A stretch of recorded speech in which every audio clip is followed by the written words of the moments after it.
All right, Robert Amerman, San Antonio River Foundation's executive director, has been involved with Confluence Park's realization for the last 7 years.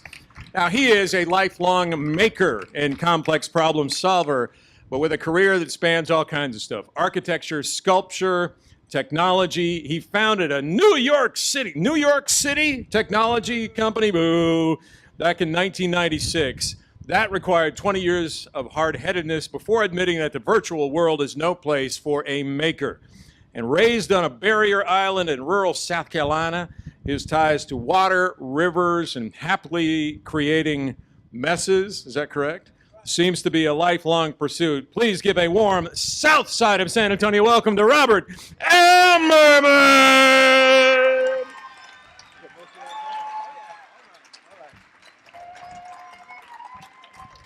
Hello, beautiful people.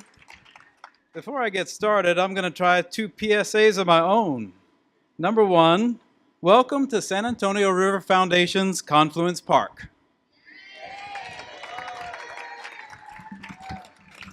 This is a dream 10 years in the making. This is our Environmental Education Center, and this is for the San Antonio River Authority's award-winning educational programming right here on the South Side. We opened in March. We've already served several thousand children here at the park, so we're really rolling and doing well. I wanted to remind everybody that the park is free for use for nonprofits. So if you have a nonprofit, and like Rebecca mentioned, Kelly Phillips is right here. Shout out, Kelly. Go see Kelly if you want to be a part of the park. That said, the foundation has no recurring revenue, so the park is available for rent. So also, go see Kelly. And while I'm at it, please support your nonprofits that you believe in. Donate. Don't wait. Be the good that you want to see the world become. So that's PSA 1. Okay. PSA 2. I need to thank the good people at the PechaKucha. Y'all are unbelievable. What an amazing asset to San Antonio. Thank you all for what you've done, what you've brought to us. Big round, thank you. And I got to tell a story on Vicki while I'm up here. I have to thank Vicki for her patience. It took 4 years of out-introverting one another to get me up here today. She would ask, and I would stare at my feet, and then we'd see one another later, and she would ask again, and I'd stare at my navel. And then finally I said, Vicki, let's just finish the damn park first. If I can finish the park, then I can change direction. And then we'll talk. So our agreement at the time was, if I agree to do one, she's got to agree to do one. Yeah. Or she has to do an interpretive modern dance during mine. So you're on, Vicki. Okay.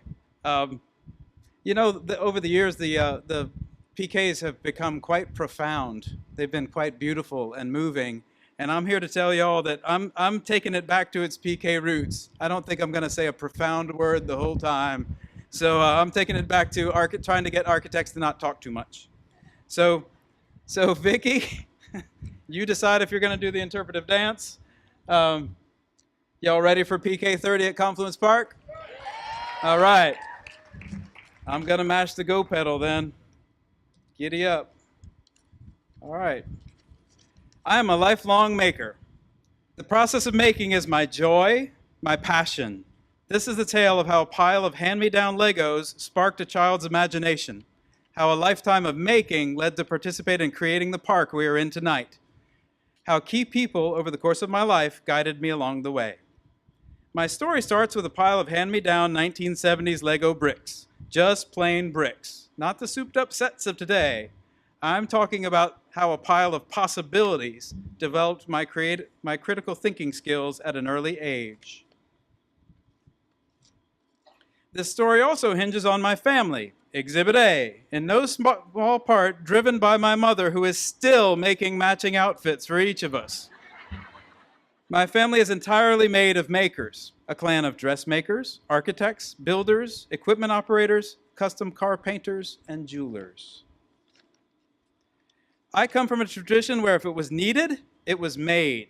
Whether it was welding, furniture making, sewing, leatherwork, to name a few, this is a seat I made for a friend's vintage motorcycle. I believe our virtual world needs a culture of making now more than ever. If shelter was required, we designed and built it. This is an off-grid cabin built in upstate New York that my wife and I made along with family and friends. This secluded hideaway served as an environmental lab for building and making during our time in New York City. Early creative explorations expanded organically into a sculpture career. Material processes helped to express narratives within my work. For whatever reason, I noticed that I always seemed to work in series, each effort combining and building on past experiments. These last two images were from my Machines for Reducing Memory series. The pursuit of art or artist was never the goal. The efforts and the explorations were working through questions that were in my mind, to react, to build, to compose, to storytell through material, patina, and process. My mentors took note of my making and drew me through my architecture career. This is Middleton Inn, one of W.G. Clark's award-winning projects with Charleston Architectural Group. W.G. impressed upon me that every act of building is tied to acts of destruction, that all architecture must be a worthy exchange for the scar that it leaves. I'm mentioning these special people because my mentors factor in heavily to who I am, to how I make. This is Charlie Menefee teaching building, to create with modernity and authenticity, that we cannot build compelling work without first understanding construction's processes. This is Beppe Zambonini, a mentor of mine from my time at Georgia Tech. Beppe worked on the Brion Vega project with Carlos Scarpa. In Scarpa's case, retooling ordinary machines led to works of extraordinary architecture. Beppe, WG, and Charlie still live on inside of me. Which brings us to my newfound mentors for the park's creation, Estella, Sunny, Kelly, and Stuart, to name a few. Sally, Freitas, you are all part of our journey together. Anyone's achievements stands on the shoulders of giants. Tonight, I've shared my giants, and I'm asking you to find yours. Who would have thought that a child from rural South Carolina could be standing here as the director of the River Foundation? That I would be guided towards the creation of Confluence Park. This project is much too big to discuss in detail PK style, but I would like to share a few of the park's processes that excite me. True collaboration begins with respect, by listening to one another, and by building consensus. These images show the design charrettes for Confluence, architects and landscape architects, engineers, sculptors, sustainability reps, and owners finding their way forward together. A quick word on Andrew Cudless, the brilliant teammate suggested by Lake Flato based on our project's requirements that an artist must be integrated into the design team at the outset. It was Andrew's parametric modeling which generated the park's pedal and paver forms you see tonight. His geometric algorithms elevated the pavilion's petals to the poetic. Together, we underscored that art is a worthy dialect in the language of creative problem solving. STEAM, including an A for art, not STEM, leads us forward into today's marketplace requiring complex solution skills. Look around you. This pavilion is truly one of a kind, the result of an inspired example of complex contemporary making. This image shows the massive concrete forms which allowed us to cast the pavilion's petals on site. These forms were fabricated on a 90 by 25 by 15 foot tall router. All those makers with their unique perspectives and expertise, joining skills, giving us our physical world, molding the park's aspirational message. These are the concrete forms in action, on site, ready for their careful concrete pour. I am very fortunate and very grateful to have played a role in such a large enterprise bending us to its tasks. So thrilling to see two 40,000-pound concrete pedals flying on their hooks while workmen calculated their placement, held by sheer gravity and hinged with just 2 pins. I hope each of you can find room in you and your family's lives for the occasional foray into making, to strive, to be willing to make mistakes, and messes as you learn and grow along the way, to learn to fail forward. It's not what you make, it's the fact that you are making that will matter in the end. I hope your hands will change your perception of our world. It is worth the risk. It is worth doing something that has never been done before. Any worthy project takes many iterations to get there. The first step can be as simple as clicking 2 old hand-me-down Legos together. Thank you very much.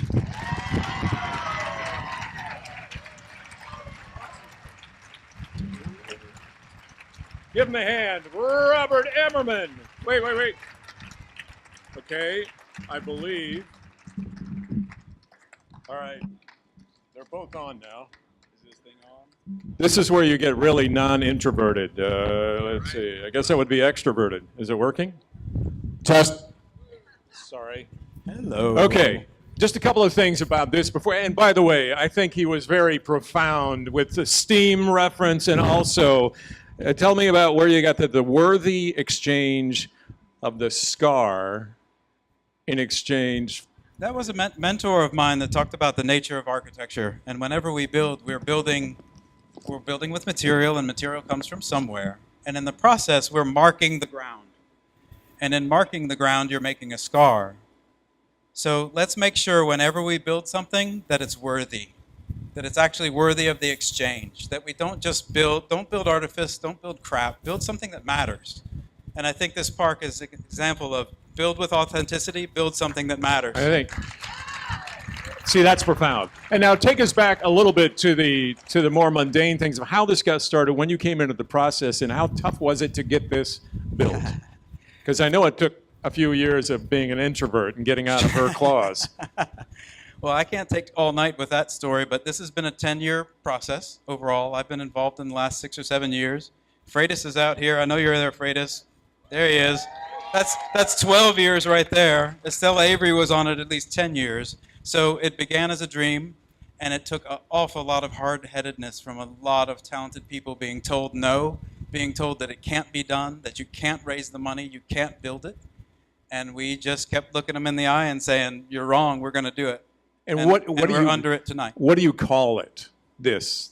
Well, this is the main pavilion. Right, but just pavilion. You don't have like a a bean kind of name for it, or a flower, or the petal, or the mushroom. The main thing that you hear us say is petals, and that's petals with a T, y'all, not petals with a D. Somebody wrote petals with a D one time in a story about this. It's a biomimicry. It's a biomimicry. It's basically a leaf form that resolves to a stem. That way you can catch the rainwater, draw it down to a stem, and then put it over into the embayment, the artificial aquifer that's right over here next to it. And a couple last quick questions. How are the nonprofits doing in terms of booking this? They get it free. How about others? And how sustaining or self-sustaining, at least helping the River Foundation is it? Awesome question. We've really blasted out of the gate. We have over 160 some days programmed in 2018 alone. And that's distributed over 17 nonprofits here in San Antonio, taking advantage of the park and the educational messaging and whatnot that's coming. So D3, Rebecca. And I know you also, I'm sorry I'm spending more time on this than I would, but what are you doing next? Is the River Foundation, I know you've been working on a lot of things, keeping the river clean. Now that you have this built, what's your next dream? There's a number of things in play. We just revealed a new public art piece for Mission San Jose. That's Melchin's Cocobijos. So if you haven't seen it yet, head over to Mission County Park. It's an amazing piece right there. And then we're currently working on Margarita Cabrera's Árbol de la Vida, Voces de Tierra, for Mission Espada. That will be unveiled October 20th, so keep an eye out for that.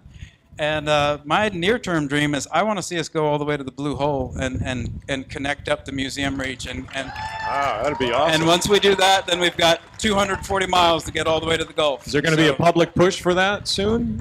We're having the private conversations, and there's master planning in play, and the people, we're getting the right people having the right conversations. Give it up for Robert Amerman. Thank you very much.